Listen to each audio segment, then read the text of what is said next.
And right now we're hearing from a former DOJ trial attorney who currently spends a lot of time in the Southern District of Florida courthouse as a defense attorney. That's where Trump is turning himself in on Tuesday.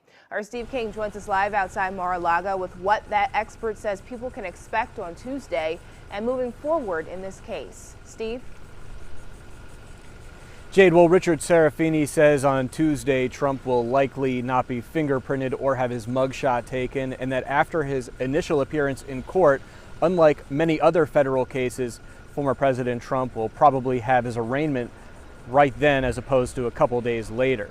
Now, Serafini also says it's likely Trump and his team will enter the courthouse through the underground entrance of that federal court building, and that Trump would be out on bail or out on his own recognizance shortly after his appearance.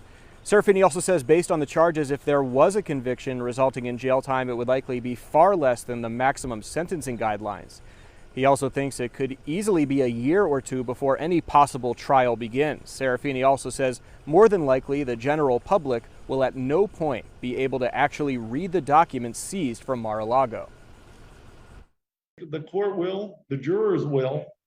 You know, it's really unlikely that during the course of a trial, secret documents that are the centerpiece of an espionage charge are going to be published and released to the public. It kind of defeats the whole purpose of bringing the charge in the first place.